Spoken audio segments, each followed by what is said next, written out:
नमस्कार दोस्तों, स्वागत है हमारे चैनल इम्पोर्टेंट जीके में। आज हम लेकर आए हैं पहले की तरह ही महत्वपूर्ण प्रश्न, जो आपकी परीक्षा के लिए बहुत ही महत्वपूर्ण होने वाली है।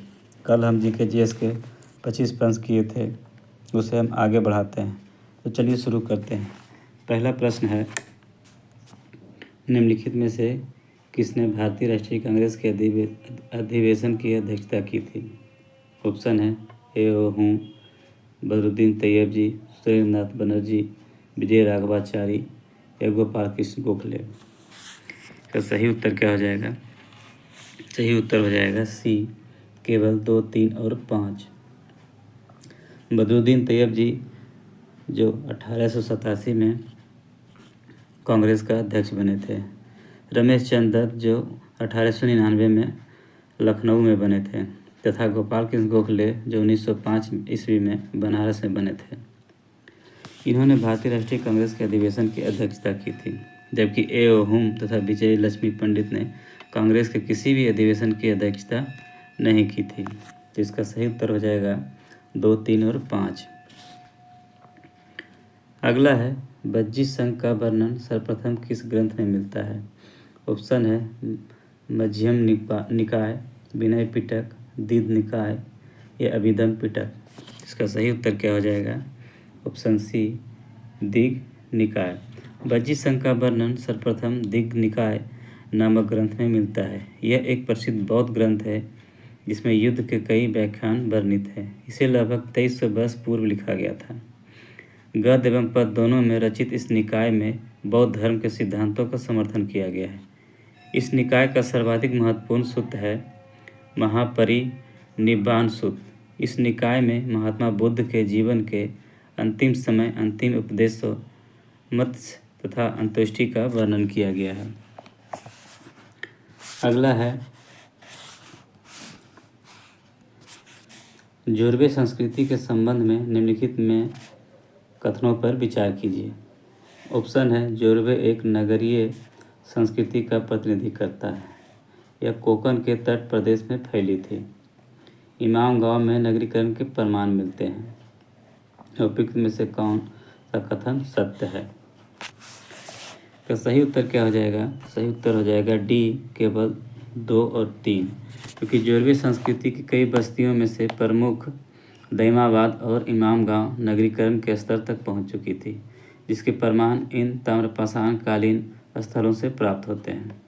जोरवे संस्कृति मुख्यतः एक ग्रामीण संस्कृति थी, जिसका प्रादुर्भाव 1400 से 1700 ईस्वी पूर्व के आसपास विदर्भ के कुछ भाग तथा कोंकण तट प्रदेशों के समूचे महाराष्ट्र में हुआ था। अगला है, निम्नलिखित में से कौन सा एक बौद्ध मत में निर्वाण अवधारणा की सर्वश्रेष्ठ व्याख्या करता है? ऑप्शन है तृष्णा रूपी अग्नि का समन, स्वयं की पूर्ण अस्तित्वहीनता, परमानंद एवं विश्राम की स्थिति या धारणित मानसिक अवस्था। तो सही उत्तर क्या हो जाएगा? सही उत्तर हो जाएगा तृष्णा रूपी अग्नि का समन। तृष्णा रूपी अग्नि का समन करने को बौद्ध मत में निर्वाण की प्राप्ति बताया गया है। बौद्ध धर्म में संसार की समस्याओं से घिरा बताया गया है। महात्मा बुद्ध ने कहा था कि संसार दुखमय है और दुख का कारण अपनी इच्छाएं और लालसाएं हैं। महात्मा बुद्ध के अनुसार लालसा पर विजय प्राप्त करने से ही निर्वाण की प्राप्ति होगी, जिसका अर्थ है कि जन्म और मृत्यु के चक्र से मुक्ति मिल जाएगी। अगला है, निम्नलिखित में से मौर्य समाज के पतन का क्या कारण था? ऑप्शन है ब्राह्मणों की प्रतिक्रिया, वित्तीय संकट, दमनकारी शासन, उपयुक्त में से सभी। तो सही उत्तर क्या हो जाएगा? सही उत्तर हो जाएगा उपयुक्त में से सभी। ब्राह्मणों की प्रतिक्रिया के द्वारा भी मौर्य समाज का पतन हुआ था। मौर्य समाज के खंडहर पर खड़े हुए कुछ नए राज्यों के शासक ब्राह्मण हुए थे। मध्य प्रदेश में और उसके पूर्व मौर्य साम्राज्य के अवशेषों पर शासन करने वाले शुंग और कन्नड़ ब्राह्मण थे। सेना और प्रशासनिक अधिकारियों पर होने वाले भारी खर्च के बोझ से मौर्य साम्राज्य के सामने वित्तीय संकट खड़ा हो गया था, जो मौर्य साम्राज्य के पतन का कारण बना। प्रांतों में दमनकारी शासन ने भी मौर्य साम्राज्य के पतन की ओर बढ़ाया। बिंदुसार तथा अशोक के काल में अत्याचारों का काफ़ी प्रमाण मिलते हैं। इसका उपयुक्त में से सभी इसका कारण था। अगला है, अग्रहारिका नामक अधिकारी निम्नलिखित में से किसकी देखभाल करता था? ऑप्शन है कर संग्रहण, धार्मिक न्यास, भंडागारिक या वन। का सही उत्तर क्या हो जाएगा? सही उत्तर हो जाएगा अग्रहारिका नामक अधिकारी धार्मिक न्यास की देखभाल करता था। अग्रहारिका नामक अधिकारी धार्मिक न्यास की देखभाल करता था। अग्रहारिका वह अधिकारी थे जो ब्राह्मणों को दान में दी गई बस्तियों अग्रहारों के प्रभारी होते थे। वे उत्तर मौर्य और गुप्त काल के दौरान इस पद पर थे। न्याय में कुछ भूमि होती थी जिससे आय प्राप्त होती थी। इन अग्रहारों का उद्देश्य पठन पाठन और धार्मिक अनुष्ठानों में लगे ब्राह्मणों का भरण पोषण करना था। अगला है, तालीकोटा या राक्षस तंगड़ी का युद्ध कब और कहाँ लड़ा गया? ऑप्शन है 1565 ईस्वी तुंगभंगा के पास, 1565 बन्नी हट्टी के पास, 1560 अहमदनगर के पास, 1560 ईस्वी गुलबर्गा के पास। तो इसका सही उत्तर क्या हो जाएगा? ऑप्शन बी 1565 ईस्वी बन्नी हट्टी के पास। तालीकोटा के निकट बन्नी हट्टी के पास यह युद्ध हुआ था। यह युद्ध 23 जनवरी 1565 ईस्वी की विजयनगर एवं दक्षिण भारतीय राज्यों के महान संघ, जिसमें अहमदनगर, बीजा, गोलकुंडा व बीदर शामिल थे, के बीच हुआ था। इस महाय में गोलकुंडा से शत्रुता के कारण बरार शामिल नहीं हुआ था। इस युद्ध में महासंघों की संयुक्त शक्तियों ने विजयनगर की बुरी तरह से पराजित किया था तथा राम राजा वीरतापूर्वक लड़ते हुए शत्रु द्वारा मारा गया। इस युद्ध को तालीकोटा या राक्षस तंगड़ी के युद्ध के नाम से जाना जाता है। इसका सही उत्तर हो जाएगा बी 1565 ईस्वी बनी हट्टी में। अगला है, सही युग्म का चयन करें। तो स्टैच्यू ऑफ लिबर्टी का पेरिस में है, क्रेमलिन क्या मॉस्को में है, ओपेरा हाउस पेरिस में है, एफिल टावर सिडनी में है। सही उत्तर क्या हो जाएगा? सही उत्तर हो जाएगा बी क्रेमलिन मॉस्को में है। ओपेरा हाउस सिडनी में है। ओपेरा हाउस सिडनी ऑस्ट्रेलिया में है। स्टैच्यू ऑफ लिबर्टी न्यूयॉर्क में है। एफिल टावर पेरिस फ्रांस में है। इसका सही उत्तर क्रेमलिन मॉस्को में है। अगला है, मिस्र की किस देश का पुराना नाम है? मिस्र किस देश का पुराना नाम है? ऑप्शन है इराक, ईरान, जापान या थाईलैंड। सही उत्तर क्या हो जाएगा? मिस्र जापान देश का पुराना नाम है। जापान का पुराना नाम निप्पन है। इराक का प्राचीन नाम मेसोपोटामिया, ईरान का प्राचीन नाम पर्सिया या फारस का थाईलैंड का पुराना नाम स्यान है। तो मिस्र जापान देश का पुराना नाम है। अगला है, national school of fashion technology कहाँ स्थित है? ऑप्शन है सूरत, नई दिल्ली, महाराष्ट्र या नागपुर। तो इसका सही उत्तर क्या हो जाएगा? सही उत्तर हो जाएगा national school of fashion technology नई दिल्ली में स्थित है। सूरत में भारतीय डायमंड संस्थान है तथा पूना महाराष्ट्र में भारतीय मौसम वेधशाला है। नागपुर में केंद्रीय कपास अनुसंधान संस्थान है। अगला है, गैम्बिट शब्द किस खेल से संबंधित है? ऑप्शन है शतरंज, फुटबॉल, भारोत्तोलन या जिम्नास्टिक। तो सही उत्तर क्या हो जाएगा? गैम्बिट शतरंज से संबंधित है।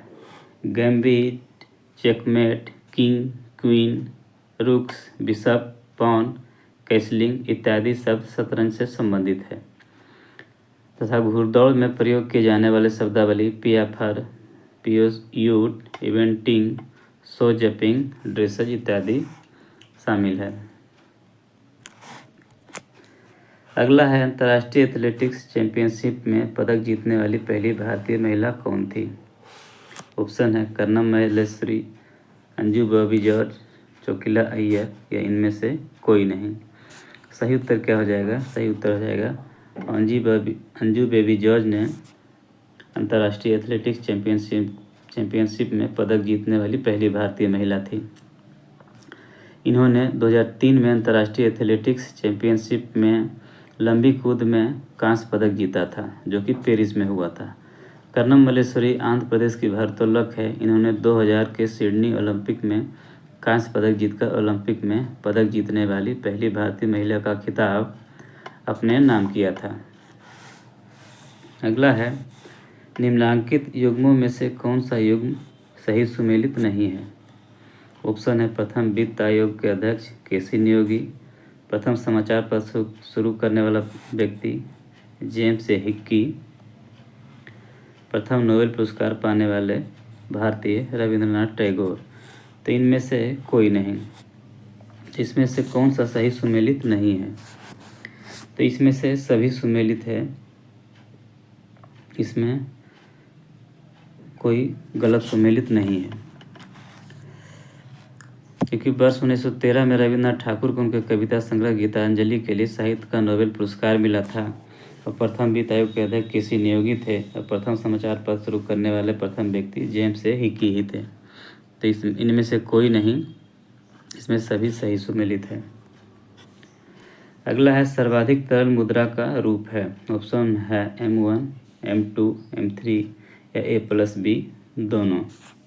का सही उत्तर क्या हो जाएगा? सही उत्तर हो जाएगा M1। भारत में RBI द्वारा मुद्रा आपूर्ति के 4 रूपों को प्रदर्शित किया जाता है। पहला M1 को संकुचित मुद्रा कहते हैं, M3 को व्यापक मुद्रा कहते हैं। M1 की तरलता M3 की तुलना में सर्वाधिक होती है। अगला है, राष्ट्रीय सांख्यिकी दिवस कब मनाया जाता है? ऑप्शन है 12 जून, 29 जून, 2 फरवरी या 28 फरवरी। तो सही उत्तर क्या हो जाएगा? सही उत्तर हो जाएगा 29 जून को राष्ट्रीय सांख्यिकी दिवस मनाया जाता है। यह PC महालनोबिस जी के जन्मदिवस के अवसर पर 29 जून को राष्ट्रीय सांख्यिकी दिवस मनाया जाता है। इन्हें भारतीय सांख्यिकी का जनक माना जाता है।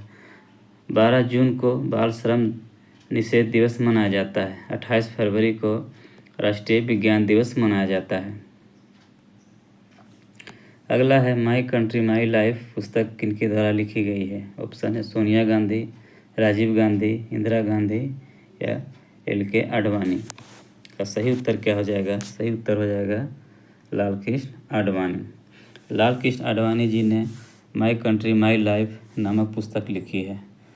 राजीव नामक पुस्तक सोनिया गांधी ने, माई ट्रूथ नामक पुस्तक इंदिरा गांधी ने लिखी है। अगला है, गलत युग्म का चयन करें। ऑप्शन है सेंट जॉर्ज किला चेन्नई में है, प्रिंस ऑफ वेल्स म्यूजियम नई दिल्ली में है, विलियम फोर्ट कोलकाता में है, 2.5 दिन का झोपड़ा अजमेर में है। इसमें कौन सा गलत है? इसमें प्रिंस ऑफ वेल्स म्यूजियम नई दिल्ली में ये गलत है। Prince of wales museum Mumbai Maharashtra में है। कलकत्ता के हुगली नदी के किनारे बसा फोर्ट विलियम का नाम वर्ष 2025 में विजय दुर्ग बदलकर रख दिया गया है और सभी दिए गए ऑप्शन जो है सही है। अगला है, राष्ट्रीय रक्षा अकादमी कहाँ स्थित है? ऑप्शन है खड़गवासला, देहरादून, मुंबई या बेंगलुरु। तो सही उत्तर क्या हो जाएगा? सही उत्तर हो जाएगा राष्ट्रीय रक्षा अकादमी खड़गवासला में स्थित है। राष्ट्रीय रक्षा अकादमी का मुख्यालय पुणे महाराष्ट्र के खड़गवासला में स्थित है। राष्ट्रीय इंडियन मिलिट्री कॉलेज एवं इंडियन मिलिट्री अकादमी देहरादून में स्थित है। भारत अर्थ मूवर्स लिमिटेड का मुख्यालय बेंगलुरु में स्थित है। अगला है, राष्ट्रीय उष्णकटिबंधीय वन अनुसंधान संस्थान कहाँ स्थित है? ऑप्शन है पुणे, देहरादून, जबलपुर या इनमें से कोई नहीं। तो सही उत्तर क्या हो जाएगा? सही उत्तर हो जाएगा राष्ट्रीय उष्णकटिबंधीय वन अनुसंधान जबलपुर में स्थित है, जो कि मध्य प्रदेश में है। भारतीय उष्णकटिबंधीय मौसम विज्ञान संस्थान IIM पुणे महाराष्ट्र में स्थित है। भारतीय वन्य जीव संस्थान देहरादून उत्तराखंड में स्थित है। अगला है, संसद के दोनों सदनों की संयुक्त बैठक के दौरान यदि लोकसभा अध्यक्ष अनुपस्थित है तो संयुक्त बैठक की अध्यक्षता निम्नलिखित में से कौन करेगा? ऑप्शन है राज्यसभा का सभापति, लोकसभा का उपाध्यक्ष, राज्यसभा का उपसभापति या संसद के सबसे वरिष्ठ सदस्य। तो सही उत्तर क्या हो जाएगा? सही उत्तर हो जाएगा बी, लोकसभा का उपाध्यक्ष। संसद के दोनों सदनों की संयुक्त बैठक में अध्यक्ष की अनुपस्थिति में उपाध्यक्ष पीठासीन अधिकारी होता है। अध्यक्ष का पद रिक्त होने पर उपाध्यक्ष उसके कार्यों का निष्पादन करता है। यदि उपाध्यक्ष भी अनुपस्थित हो तो राज्यसभा का उपसभापति यह दायित्व निभाता है। यदि राज्यसभा का उपसभापति भी अनुपस्थित हो तो संयुक्त बैठक में उपस्थित सदस्यों द्वारा यह निर्णय लिया जाता है कि इसकी अध्यक्षता कौन करेगा। अगला है अंडमान निकोबार द्वीप समूह की सबसे उच्चतम चोटी किस भाग में स्थित है? ऑप्शन है उत्तरी अंडमान, मध्य अंडमान, दक्षिणी अंडमान या लघु अंडमान। का सही उत्तर क्या हो जाएगा? 46 का सही उत्तर हो जाएगा ए, उत्तरी अंडमान। अंडमान निकोबार द्वीप समूह की सबसे उच्चतम चोटी उत्तरी अंडमान में है। इसका सैडल पीक 732 मीटर भारत के अंडमान और निकोबार द्वीप समूह का सबसे ऊंचा पहाड़ है। यह उत्तरी अंडमान द्वीप पर स्थित है और सैडल पीक राष्ट्रीय उद्यान द्वारा घिरा हुआ है। अंडमान और निकोबार द्वीप समूह को 2 द्वीपों में विभाजित किया गया है। अंडमान द्वीप समूह और निकोबार द्वीप समूह जो 10 डिग्री नॉर्थ समानांतर द्वारा अलग किए गए हैं। भारत का सबसे दक्षिणी बिंदु इंदिरा पॉइंट ग्रेट निकोबार द्वीप में स्थित है। द्वीप समूह में अंडमान द्वीप समूह में उत्तरी अंडमान, मध्य अंडमान, दक्षिणी अंडमान और लिटिल अंडमान शामिल है। निकोबार द्वीप समूह में कार निकोबार, लघु निकोबार एवं ग्रेट निकोबार शामिल है। तो सही उत्तर क्या हो जाएगा? उत्तरी अंडमान। अगला है यदि पृथ्वी के घूर्णन गति 9 हो तो इसका परिणाम निम्नलिखित में से कौन नहीं होगा? ऑप्शन है सूर्योदय सूर्यास्त नहीं होगा, दिन और रात्रि चक्र नहीं होगा, जी का मान भूमध्य रेखा पर बढ़ जाएगा, केवल एक ऋतु होगी। इसका सही उत्तर क्या हो जाएगा? ऑप्शन डी, केवल एक ऋतु होगी। पृथ्वी का अपने अक्ष पर सूर्य के सापेक्ष पश्चिम से पूरब को दिशा की ओर घूमना ही पृथ्वी का घूर्णन है। यह पृथ्वी की दैनिक गति भी होती है। इसे परिभ्रमण गति भी कहते हैं। पृथ्वी का एक घूर्णन 24 घंटे में लगभग 1670 किलोमीटर प्रति घंटे की चाल से पूरा होता है। पृथ्वी के घूर्णन गति के कारण ही दिन व रात होते हैं। यदि पृथ्वी अपनी धुरी अक्ष पर नहीं घूमे तो एक ही हिस्से में हमेशा दिन व दूसरे हिस्से पर सदैव रात होगी, अर्थात सूर्योदय सूर्यास्त तथा दिन रात का चक्र नहीं होगी। ऋतुओं का संबंध पृथ्वी की परिक्रमण गति से होता है। इसका सही उत्तर हो जाएगा ऑप्शन डी, केवल एक ऋतु होगी।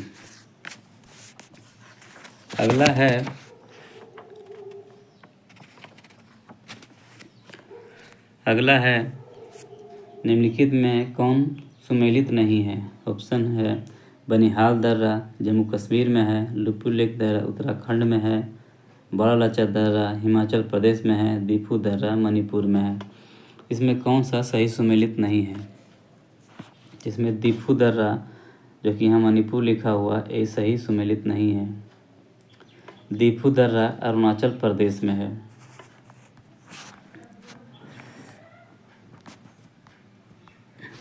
अगला है निम्नलिखित में से कौन सुमेलित नहीं है? ऑप्शन है नागार्जुन सागर परियोजना कृष्णा नदी पे है, पेराबरम परियोजना गोदावरी नदी पे है, इडुक्की परियोजना पेरियार नदी पे है, दुलहस्ती परियोजना झेलम नदी पे है। इसमें से कौन सा सही सुमेलित नहीं है? तो दुलहस्ती परियोजना झेलम नदी पर ये सही सुमेलित नहीं है। दुलहस्ती परियोजना चेनाब नदी पर जम्मू कश्मीर में स्थित है। पोलावरम परियोजना एक बहुउद्देशीय अंतर्राष्ट्रीय सिंचाई परियोजना है जो गोदावरी नदी पर आंध्र प्रदेश में स्थापित की जा रही है।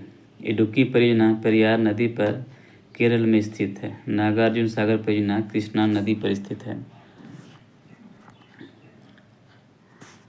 अगला है अरल सागर निम्नलिखित में से किन देशों के बीच स्थित है? ऑप्शन है कजाकिस्तान और तजाकिस्तान, कजाकिस्तान और उज्बेकिस्तान, उज्बेकिस्तान और ताजिकिस्तान, कजाकिस्तान और किर्गिस्तान। और सही उत्तर क्या हो जाएगा? सही उत्तर हो जाएगा ऑप्शन बी, कजाकिस्तान और उज्बेकिस्तान के बीच अरल सागर स्थित है। आमू दरिया एवं सीर दरिया नदी इस झील में गिरती है तथा मानवीय गतिविधियों और ग्लोबल वार्मिंग के कारण अरल सागर अत्यधिक तेजी से सूखता जा रहा है।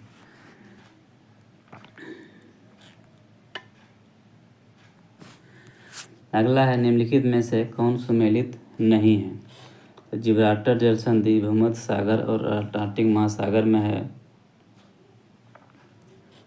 डेवी जल संधि बैफिन खाड़ी और लेब्राडोर सागर में है। डोबर जल संधि भूमध्य सागर और इंग्लिश चैनल पे है। बास जल संधि तस्मान सागर और ग्रेट ऑस्ट्रेलियन बाइट के बीच है। इसमें से कौन सा सही सुमेलित नहीं है? तो डोबर जल संधि भूमध्य सागर और इंग्लिश चैनल के बीच स्थित है, ये गलत है, क्योंकि जिब्राल्टर जल संधि भूमध्य सागर को अटलांटिक महासागर से जोड़ती है। इसके उत्तर में यूरोप के स्पेन और जिब्राल्टर क्षेत्र है, जबकि दक्षिण में उत्तरी अफ्रीका के मोरक्को और सेउटा क्षेत्र है। बास जल संधि ऑस्ट्रेलिया मुख्य भूमि को तस्मानिया द्वीप से अलग करती है तथा तस्मान सागर को ग्रेट ऑस्ट्रेलियन बाइट से जोड़ती है। डेवी जल संधि बैफिन द्वीप कनाडा को ग्रीनलैंड से अलग करती है। यह जल संधि बैफिन की खाड़ी को लेब्राडोर सागर से जोड़ती है। डोबर जल संधि यह जल संधि यूके को फ्रांस से अलग करती है तथा उत्तरी सागर को इंग्लिश चैनल से जोड़ती है। अगला है, फ्रांस और जर्मनी के बीच कौन सी सीमा रेखा स्थित है? ऑप्शन है मैगिनॉट रेखा, हिंडनबर्ग रेखा, रेड क्लिफ रेखा या मैन रहीन रेखा। का सही उत्तर क्या होगा? सही उत्तर हो जाएगा मैगिनॉट रेखा। मैगिनॉट रेखा फ्रांस द्वारा खींची गई जर्मनी और फ्रांस के बीच की सीमा रेखा है। यह रेखा कंक्रीट, लोहा इत्यादि से मिलकर बनी है। इसका निर्माण 1929 से 1938 के बीच किया गया था। अगला है, राज्य सरकार का मुख्य कानूनी प्रतिनिधि कौन होता है? ऑप्शन है महाधिवक्ता, राज्यपाल, अटॉर्नी जनरल या उच्च न्यायालय का मुख्य न्यायाधीश। का सही उत्तर क्या हो जाएगा? सही उत्तर हो जाएगा राज्य सरकार का मुख्य कानूनी प्रतिनिधि महाधिवक्ता होता है। राज्य सरकार को कानूनी विषय पर परामर्श महाधिवक्ता ही देता है, जो राज्य सरकार का सर्वोच्च विधि अधिकारी होता है और राज्यपाल द्वारा सौंपे गए कानूनी कार्यों का निर्वहन करता है। अगला है, निम्नलिखित में से कौन सही नहीं है? ऑप्शन है अमेरिका न्यायिक पुनर्लोकन, ब्रिटेन संसदीय प्रणाली, ऑस्ट्रेलिया समवर्ती सूची, आयरलैंड आपातकालीन का प्रावधान। तो इसमें से कौन सा सही सुमेलित नहीं है? तो आयरलैंड से आपातकालीन प्रावधान नहीं लिया गया है, जबकि आपातकालीन प्रावधान जर्मनी से लिया गया है, जबकि आयरलैंड से राज्य के नीति निर्देशक सिद्धांत लिया गया है और सभी सही सुमेलित है।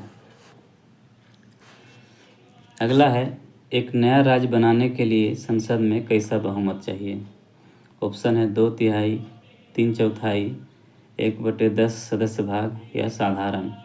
इसका सही उत्तर क्या हो जाएगा? डी, साधारण। नए राज्यों के गठन या वर्तमान राज्यों के नाम, सीमा या क्षेत्र परिवर्तन के विधेयक को भारत के राष्ट्रपति की सिफारिश पर संसद, लोकसभा या राज्यसभा में प्रस्तुत करना होता है।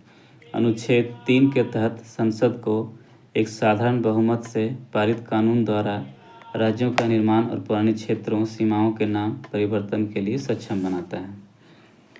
तो ये थे आज के महत्वपूर्ण प्रश्न। फिर मिलेंगे ऐसे प्रश्नों के साथ, तब तक के लिए नमस्कार। और एक अनुरोध है आप लोग को कि पूरा वीडियो देखिए और देखकर लाइक ज़रूर कीजिए, क्योंकि लाइक से ही हमको सपोर्ट तथा मोटिवेशन मिलता है। तो नमस्कार, मिलेंगे अगले वीडियो में।